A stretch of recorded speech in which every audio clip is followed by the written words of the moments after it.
Vamos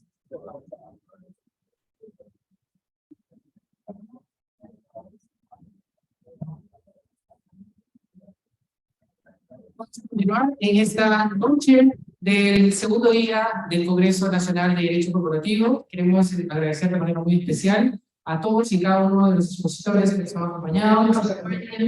También son docentes de la institución a lo largo y diverso de todas las actividades que realizamos. Particularmente en este año hemos realizado actividades de acceso libre para todos los interesados en la materia.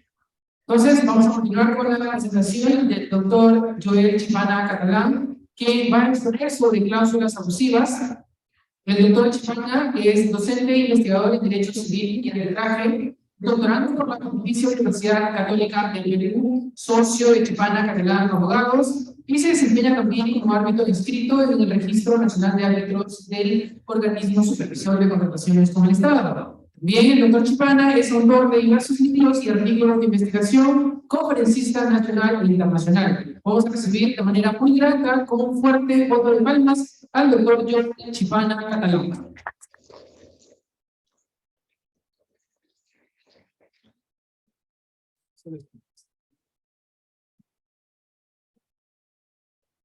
Sí, buenas noches. ¿Se me escucha? Ya.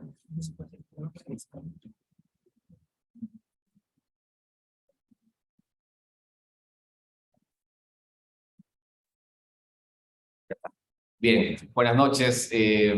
Primero mi agradecimiento a Bill Lawyer, a los embajadores, al Colegio de Abogados. Para mí es un placer estar aquí después de varios años. La verdad, la última vez que vine fue en pandemia, en un evento que organizaron en el Colegio de Abogados y bueno, siempre es un placer estar aquí nuevamente, que es un colegio de abogados además, porque yo me colegié aquí. Bien, en el tiempo que me queda, porque tengo 25 minutos según me han indicado aproximadamente para abordar este tema, yo he elegido digamos, es un macro tema, pero quiero hacerlo aterrizar a un aspecto enteramente práctico, porque me parece importante tener claro cuáles son los alcances de lo que realmente significa una cláusula vejatoria, o algunos otros lo conocen como las cláusulas abusivas o las cláusulas leoninas en la doctrina, ¿no? La premisa por la que uno tiene que partir, queridos amigos, es que en estricto tú puedes contratar con quien quieras, ¿de acuerdo? Esa libertad de contratar es irrestricta, es parte de la libertad del ser humano, ¿no? Fernández de Sarego decía que el ser humano es libertad, y la libertad se puede desenvolver en distintos órdenes, en distintos espacios, ¿no?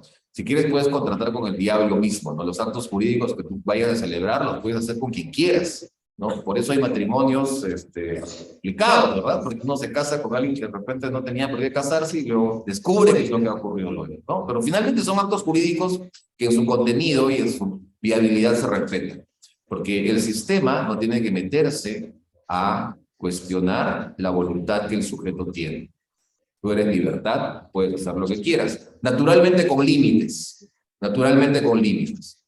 Pero dentro de toda esta historia de la celebración de los contratos, ha surgido en las últimas décadas una rama que se ha desprendido del derecho civil, que está enfocada en las relaciones de consumo.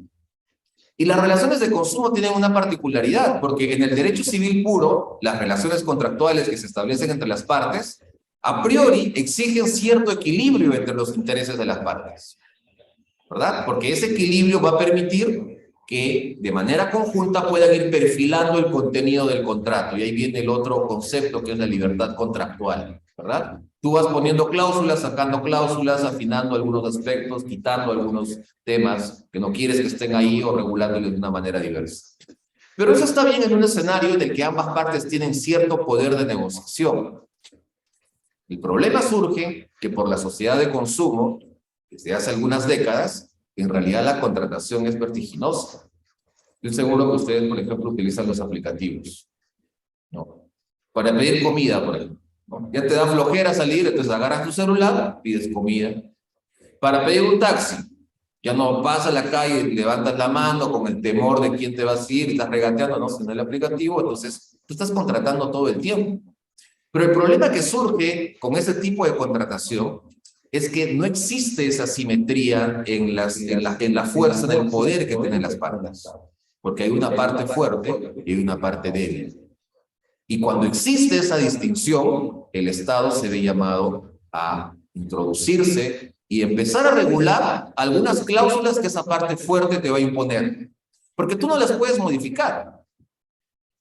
Ahí es donde surge, desde hace mucho tiempo, los conceptos, por ejemplo, de las cláusulas generales de contratación o los contratos por adhesión, que es un mecanismo contractual que permite que exista un flujo bastante veloz de contratación, pero que en el contenido mismo puede ser el germen de algún tipo de abuso, ¿no? Imagínense ustedes si es que se permitiría, es un tema enteramente económico, que cada vez que alguien quiere, por ejemplo, comprar una línea de celular, pagar por el servicio celular, se le permita entrar a una igualdad de condiciones con la empresa y fijar todas las cláusulas que ese contrato a futuro va a tener. Ese negocio sería inviable, no ocurriría. Entonces, por eso existen estos mecanismos de contratación en masa que se enfocan en establecer cláusulas preredactadas. ¿Por quién? Naturalmente por la parte fuerte. Y la parte débil, lo único que puede hacer es adherirse. No puedes cuestionar ninguna cláusula. Entonces, como no puedes cuestionar ninguna cláusula, en los años te han ido descubriendo estipulaciones de la parte fuerte en contra de los intereses de la parte débil. Y ahí es donde surge este concepto de las cláusulas abusivas, de las cláusulas leoninas, de las cláusulas vejatorias, que es el nombre que yo he utilizado. Entonces, estos contratos por adhesión tienen características, ustedes la pueden ver en las diapositivas, ¿verdad? Hay una parte que fija las estipulaciones, siempre una parte se encuentra en una situación de poderío, hay una oferta que no se puede discutir, el consumidor usualmente se encuentra necesitado de poder adquirir ese bien o que se le preste ese servicio. Cuando se acepta, literalmente tú aceptas todo el texto del contrato, no hay posibilidad de negociación, está anulada, ¿no? Tiene ventajas, obviamente, en el tráfico comercial, pero también tiene desventajas. Y una de esas desventajas, probablemente la más importante, amigos, está enfocada en que dentro de este cuerpo, programa contractual, la parte fuerte va a incluir cláusulas que por su propia naturaleza no deben ser permitidas por el derecho. Acá hay un debate filosófico de fondo, además, ¿no? Porque la gente, digamos, de extrema derecha, liberales, dicen, en realidad, si el consumidor aceptó ese contrato, el Estado no tiene por qué meterse a cuestionar lo que ya ese consumidor aceptó. ¿Por qué va a meterse el Estado? El Estado tiene un rol residual. No tiene que entrar a modificar o a declarar ineficacias o invalidez de determinadas cláusulas solo porque el Estado cree que es una cláusula abusiva. Entonces, muchos liberales de extrema derecha tienen ese enfoque, es un enfoque enteramente filosófico, postura, ¿cierto? Ahora, si nos vamos al otro extremo, digamos, socialista, de izquierda, ellos ya también tienen un rol invasivo en este tipo de contratos por adhesión. Quieren que regule todo el Estado. Entonces, estamos ante dos posturas filosóficas que van a alimentar argumentos en la discusión de este tema también. Yo asumo una posición intermedia que la voy a explicar, que además me parece que la legislación vigente la tiene, y me parece importante que los legisladores, por lo menos en este aspecto, hayan hecho bien su labor, ¿no? Con algunos bemoles que lo voy a explicar. Entonces, hay ventajas y desventajas. Ventajas: agiliza el comercio, obviamente, es un texto usualmente claro, es un texto público, fácil de difundirse. Si ustedes entran a estas empresas, van a ver que esos contratos están en sus páginas web, las pueden descargar, las pueden analizar, ¿verdad? Las desventajas: claramente hay una limitación en ciertos aspectos a la autonomía privada. A veces el destinatario se encuentra en una posición de desventaja porque le urge ese servicio. No te queda nada más que aceptar. Y si no te queda nada más que aceptar, ahí entra el debate de fondo. En realidad esa es una voluntad bien formada. Si tú te estás moviendo por la necesidad apremiante de celebrar ese contrato, tu esfera de manifestación de voluntad intrínseca y lo que vas a manifestar realmente es pura, es transparente, es genuinamente que juega a tus intereses, o es una necesidad. ¿Qué es lo que ocurre, por ejemplo, con la lesión en el contrato? El estado de necesidad que te hace contratar. Lo hemos visto en pandemia, ¿verdad? Personas que vendían sus casas, vendían sus autos por un balón de oxígeno. Lo hemos visto todos. ¿Cuánto estaba un balón de oxígeno? 15.000 soles. ¿Cuánto está realmente en el mercado? 800. Y hay muchas personas que se han hecho, conozco algunas, se han hecho millonarios con la venta de valor del oxígeno. Literalmente millonarios. Entonces, ¿eso el Estado debe permitirlo o lo dejamos al libre mercado? Ahí cada uno debe tomar una posición, ¿eh? Cada uno ya debe saber, oye, ¿realmente esto es un abuso? ¿O el libre mercado debe permitirlo? La ley de la oferta y la demanda. Cada uno debe tener una posición ahí, me parece, por lo menos por un tema de principio, ¿no? Bueno, el contrato por adhesión, la diferencia con las cláusulas generales de contratación, en realidad no entro aquí. Quiero enfocarme concretamente en este concepto de cláusulas vejatorias, fíjense. Hay dos regulaciones en materia de cláusulas vejatorias en la legislación peruana, ¿verdad? La regulación antigua, que está en el Código Civil, que te enumera algunos supuestos muy concretos de cláusulas vejatorias y te da una sanción específica también. Pero con mayor profundidad y detalle, el Código de Protección y Defensa del Consumidor ha tomado postura en este tema y ha regulado en su cuerpo normativo 2 artículos que enumeran muchas más situaciones de cláusulas vejatorias y le da también un tratamiento diferenciado, ¿no? Esta es la norma del Código Civil, por ejemplo, vigente desde el 84. Hace una referencia muy concreta, dice: los contratos celebrados por adhesión y cláusulas generales de contratación no aprobadas administrativamente, y hay que hacer una precisión, claro, porque existen organismos de control, ¿no? Los ositos, ¿no? Ocitran, Ocinermin, Ocitel, todos los ositos son órganos de control, ¿verdad? Entonces entran a realizar un trabajo administrativo de verificación que las cosas se estén realizando conforme corresponda, sin ningún tipo de abuso. Entonces, estos mecanismos de control ex ante permiten que, por ejemplo, muchas empresas puedan tener a la luz esta posibilidad y decir, antes de mandarse con su proyecto de contrato por adhesión, lo voy a hacer aprobar administrativamente de tal manera que mi control es ex ante. Entonces, paso por ese filtro y como ya pasé ese filtro, en realidad luego mis consumidores no me van a poder reclamar. ¿Por qué? Porque mis cláusulas ya han sido aprobadas en ese plano administrativo, ¿no? No todos hacen eso, naturalmente, ¿no? Porque no a muchos comercios se les permite hacer esto, ¿no? Entonces, acá el Código Civil, desde el 84, e incluso desde mucho antes, porque recuerden que el Código del 84 ha tenido un proceso de nacimiento que ha durado más de 2 décadas, desde 1961, cuando Fernández Cesarego, siendo bastante joven, 30 y tantos años, lo nombra presidente de la comisión. Imagínate ser a esa edad presidente de la comisión que va a dar a luz un nuevo Código Civil. Pero ese proceso duró más de 20 años. Y en 20 años, este texto final se ha ido generando y ha tenido varios cambios en el tiempo. Entonces, el Código Civil, y ya en esa época, con los legisladores teniendo claro, fíjense que en el 84, ¿quién iba a pensar la contratación en masa? ¿No? Pero los legisladores ya tenían una idea. Entonces, tienen este artículo del Código vigente, dice, en estos contratos no son válidas. Y acá te plantea el primer concepto, es un concepto que se va a enmarcar dentro de toda la teoría de la validez del acto jurídico, dentro de toda la teoría de la validez de las estipulaciones contractuales, dice, no son válidas las estipulaciones que establezcan en favor de quien las ha redactado, y ahí te va a dar varios supuestos. Los voy a explicar más adelante, pero lo voy a leer en el Código Civil, porque esto está también en el Código de Protección y Defensa del Consumidor, pero de manera mucho más amplia. Por ejemplo, facultades o exoneraciones o limitaciones de responsabilidad, ¿no? Que es típico, lo voy a explicar como ejemplo. Facultades de suspender la ejecución del contrato, de rescindirlo, de resolverlo. Prohibir a la otra parte el derecho de oponer excepciones o de prorrogar o renovar tácitamente el contrato. Entonces te lista varios casos en donde te dice, si en tu contrato, que es parte de un contrato que te lo han impuesto, hay este tipo de cláusulas, son inválidas. Le da la sanción. Pero como la contratación ha avanzado de manera tan brutal, este artículo se ha visto desbordado, porque han surgido muchos más supuestos de cláusulas vejatorias. Entonces ahí, como un desmembramiento del Código Civil, que del Código Civil ahorita está en un proceso de atomización, ¿no? Antes en el Código Civil tenías el arbitraje, ahora existe legislación específica de arbitraje. Antes en el Código Civil tenías derecho real de prenda. Se deroga el derecho real de prenda y tienes ahora garantía mobiliaria. Antes en el Código Civil tenías el derecho de familia, niños y adolescentes. Ahora tienes un código de los niños y adolescentes. Antes en el Código Civil tenías relaciones de consumo.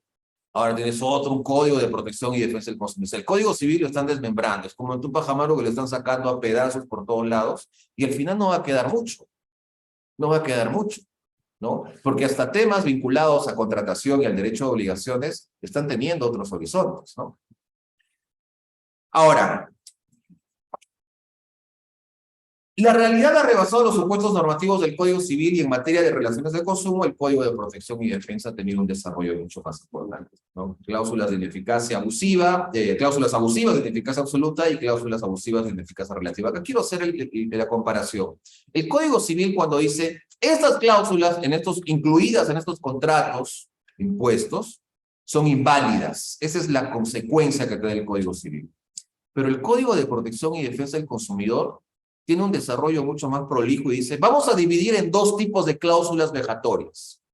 Las que tienen ineficacia absoluta, que son las más graves, y algunas otras que tienen ineficacia relativa, que dependiendo del caso concreto tenemos que analizar si es que son ineficaces o no. Entonces tiene un desarrollo mucho más profundo. Y acá tienes el artículo 50 y el artículo 51 del Código de Protección y Defensa del Consumidor. Cada uno regula distintos supuestos de cláusulas vejatorias. Tengo un poco más de 5 minutos. Voy a explicar algunas para que ustedes se den cuenta. Fíjense. La primera de ineficacia absoluta es aquella de limitación de responsabilidad, ¿no? Yo estoy seguro que ustedes cuando han ido a algún comercio, algún restaurante o alguna tienda, han visto un letrero grandazo que dice, no nos hacemos responsables si te pasa algo. No nos hacemos responsables si pierdes tus cosas. ¿Verdad? O, por ejemplo, en materia de ejecución de obra, a los vecinos contiguos del predio donde se va a ejecutar la obra, les hacen firmar unos contratos y les dicen, mira, te vamos a dar una plata, pero fírmanos este contrato en donde se limita la responsabilidad. Es decir, producto de la construcción, obviamente, pues se van a caer algunas cosas de tu predio y de repente la estructura se va a dañar un poquito. Nosotros vamos a subsanar todo eso, pero asume una limitación de responsabilidad a nuestro favor. Cosa que si te pasa algo, no nos vas a poder demandar, porque existe en ese caso esta limitación convencional de responsabilidad. ¿De acuerdo? La regla general en protección al consumidor es que estas cláusulas, que las vemos en todos lados, la premisa general es que son ineficaces. Pese a que las veamos en los comercios o en los restaurantes o donde vayamos, son cláusulas que no tienen eficacia, que no surten sus efectos. Porque lo dice el artículo 50, inciso 1. ¿De acuerdo? Y llevando esta discusión al derecho civil puro, en realidad el único supuesto en donde la limitación convencional de responsabilidad es aceptada es cuando el daño se ha producido por culpa leve. Si el daño se ha producido por culpa leve del que genera el daño y tienes una cláusula de limitación de responsabilidad entre las partes, es válido. Pero por culpa inexcusable y por dolo, esas estipulaciones previas que las partes han tenido, para el Código Civil son inválidas, en materia de relaciones de consumo, tienen esta sanción, que es la ineficacia absoluta.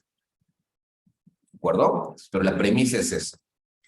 Luego tienes el principio que establece, bueno, en materia del inciso 1, varias cosas por decir, pero quiero pasar a los otros supuestos, ¿no? Las que faculten al proveedor a suspender o resolver unilateralmente un contrato.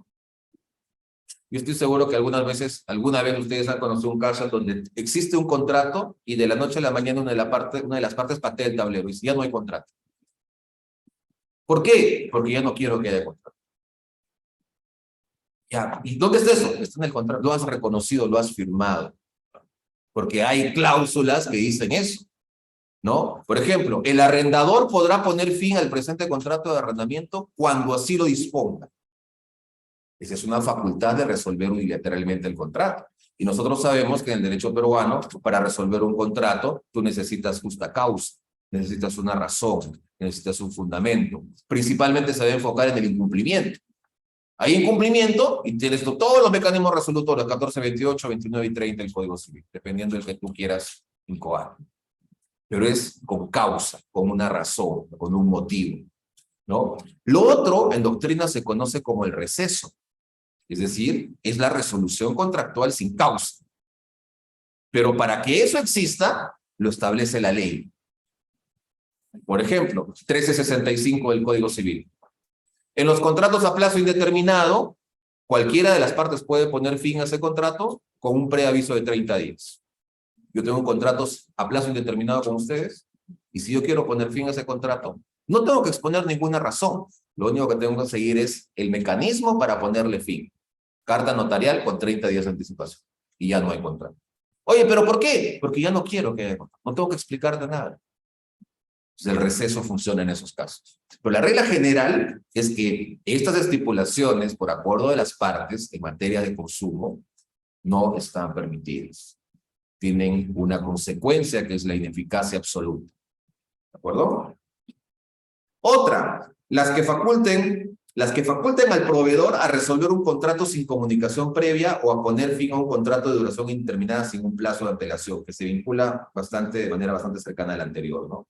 O, por ejemplo, tienes otras que dicen las que establezcan a favor del proveedor la facultad unilateral de prorrogar o renovar el contrato, que es el supuesto inverso del caso anterior, ¿no? Tienes tu contrato, estás a 3 años, y en el mismo contrato se establece una cláusula que diga cualquiera de las partes puede prorrogar el contrato por el mismo plazo.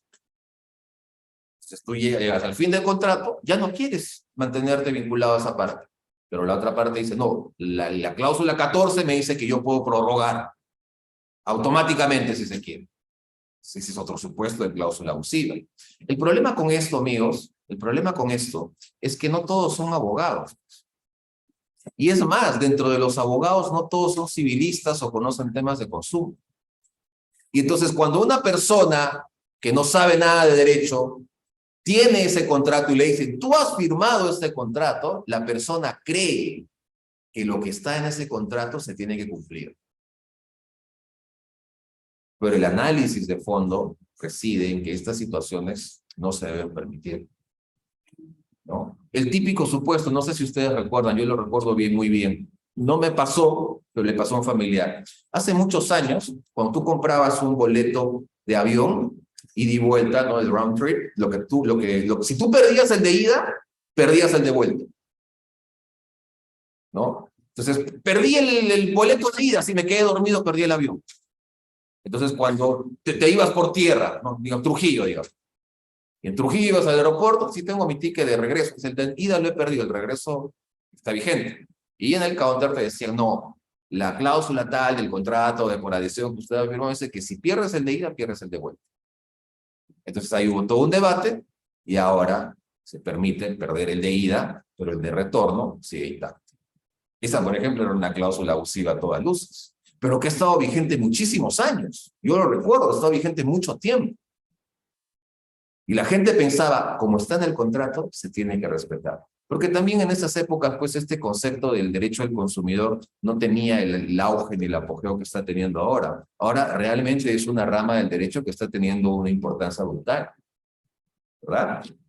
Y luego tenemos algunas cláusulas, ya para ir terminando, de ineficacia relativa. Están en el artículo 51, como mencioné. Específicamente se van a centrar en el análisis del caso concreto. La premisa es de que efectivamente tienen ineficacia relativa, pero no en todos los casos va a ser así, ¿verdad? Voy a terminar con 2 casos muy concretos. No sé, ustedes, estoy seguro que lo saben, el caso de los cines, ¿no? Cuando tú has querido ir al cine y querías llevar tu canchita que habías hecho en tu casa, y en el cine, ¿qué te decían?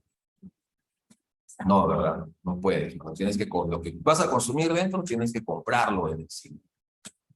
Entonces, este es un caso pues, que llegó a Indecopi. Indecopi hizo todo un análisis, ¿no? Lo que se cuestionaba era que algunas salas de cine prohibían a sus clientes ingresar con bebidas o alimentos que habían comprado fuera del establecimiento. Ese era el punto de debate, ¿no? Entonces, los requisitos para determinar si estamos ante una cláusula abusiva, en este caso en contrato específico, Indecopi lo analiza, y dice, vamos a dar algunas pautas para saber cuándo es una cláusula abusiva. Entonces enumera, ¿no? 2 casos concretos. Primero, que no haya existido una negociación entre el consumidor y el proveedor respecto del contenido de la cláusula en materia de cuestionamiento, ¿no? Si el proveedor acredita la existencia de negociación, la denuncia debe declararse infundada. Claro, eso se enfoca directamente en la imposición de la cláusula. Acá tú no me vas a discutir nada. O lo tomas o lo dejas. ¿Verdad? Entonces, el primer filtro para el Indecopi, en este caso es, ¿se permitió una negociación? No. Porque si se permitió, sale del fuero del concepto de cláusula abusiva. Y el segundo supuesto que te da es que existe una desproporción injustificada entre los beneficios, riesgos y costos asumidos por ambas partes en perjuicio del consumidor. Esa desproporción tiene que verse. Y me parece, no sé a ustedes, pero a mí sí me parece, que era un abuso que querías entrar con tus barrita de Hals y no podías. ¿No? Y yo he visto casos ahí que sí, ¿qué tiene ahí? No, tiene esa barrita de Hals, no puedo entrar, tiene que comprar en la confitería. Entonces, evidentemente había una desproporción brutal ahí, ¿no? Claro, el debate lo quisieron llevar a los cines por un aspecto enteramente económico del giro de su negocio, que también se entiende, porque ellos dicen, en realidad mi giro de negocio no solamente es proyectar la película, sino también vender canchita, ¿no? O sea, una canchita que te la venden a 50 soles, pero su costo de producción es 4 soles. Y eso, ¿verdad? Y eso. Pero ojo, pero pagas, pues si quieres ir, pagas, y ya está, no pasa nada. Entonces, el Indecopi le da este giro, fíjense, es interesante porque cuando ya se permite esto, ¿qué pasó? ¿No? Miren, y esta es una cosa de locos. Ya encontré más fotos de esto. Esta pareja había llevado una bolsita y en la bolsa había una caja de zapatillas. Entonces, al de la puerta le dice, me he comprado zapatillas, estamos en un centro comercial. Ya sí, pase, le hacen pasar. Entonces entran al cine y en la caja de zapatillas había 20 pedazos de trozos de pollo crispy que se habían comprado en Popeye, no sé qué otro lugar, y con bebidas y con todas las cremas. No encontré la foto, pero vi la noticia. En otros casos metieron pachamán, metieron un cuy chachtao, vi fotos al cine. Ya, pues eso es algo que tampoco puede ser, ¿no? Entonces, hay un abuso de un lado, pero también hay un abuso del consumidor. Meten hamburguesas, meten pollo, broster, pollo, meten muchas cosas, ¿no? Entonces, ahí también existe pues una falta de cultura en el consumidor que pueda realmente, digamos, entrar a un escenario de, oye, yo voy a meter al establecimiento lo que tú vendes en confitería y es razonable, no quiero comprar de ti, ¿verdad? Entonces, el Indecopi resolvió este caso y lo solucionó en los términos que ahora todos conocemos que se permiten. Y el segundo caso, con esto acabo, es el de la empresa de transportes, ¿no? La empresa de transportes hace algunos años, cuando tú viajabas por tierra, e incluso cuando viajabas vía aérea, existían limitaciones de responsabilidad por el daño que tu equipaje podía sufrir, ¿no? Entonces, ¿qué pasaba? Que, por ejemplo, agarraban a tu equipaje como cualquier cosa y tiraban el equipaje, y cuando llegaba el equipaje a destino, llegabas a tu casa, abrías el maletín, y de repente habías llevado algunos recuerdos, algunas cositas que se rompen, y todo estaba destrozado. O en el peor de los casos, se perdían cosas. Entonces, cuando tú reclamabas a la empresa de transporte, la empresa de transporte decía, puede haber su boleto, te decía, ¿no? Entonces le dabas, aquí está mi boleto, yo viajé con ustedes. Entonces volteaban el boleto y en la última línea, ¿no? Con letras que nadie lo va a poder ver, decía, y se había sacado su lupa el desgraciado, ¿no? Mire, ¿puede leer acá? Dice, ¿no? Sí. Dice, la empresa no se responsabiliza por el daño del equipaje, ni por su pérdida. Entonces usted ha aceptado esto. Si usted lo ha aceptado, no puede reclamarlo. Entonces mucha gente decía, oye, bueno, sí está acá en el contrato, debí leerlo.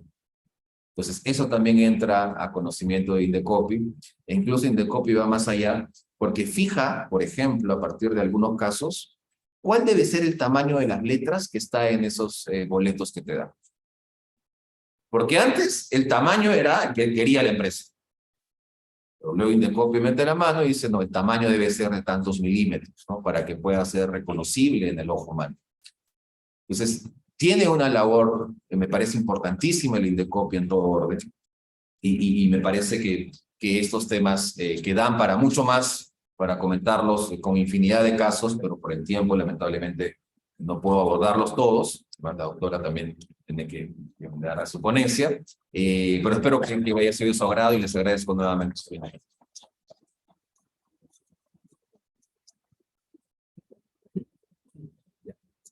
Muchísimas gracias al doctor Joel Chipana Catedral, a quien le vamos a hacer entrega del reconocimiento y certificado respectivo.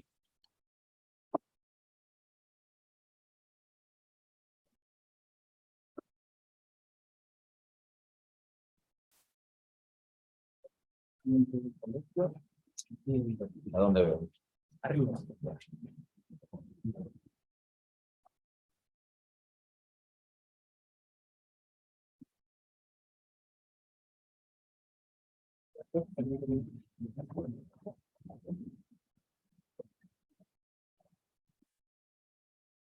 ¿Estaba abajo?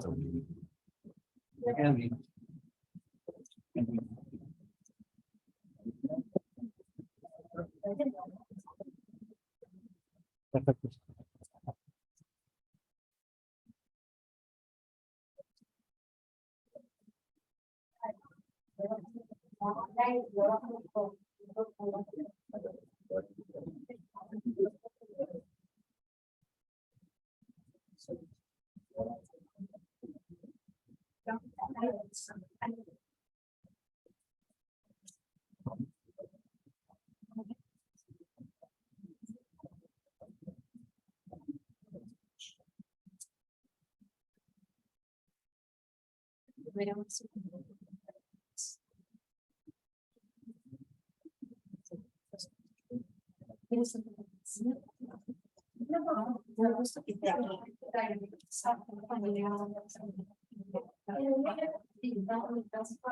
Eso sí, es muy qué bueno, qué bueno que esté aquí. Ese es el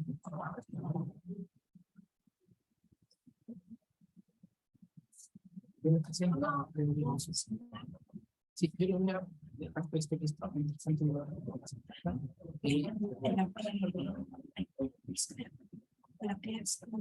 Sí, y en el momento de que se termine, yo se ¿Alguna vez? no sé. Sí, de aquí, pero yo ahorita lo voy a dar primero la presentación. Ajá, sí, ahí está.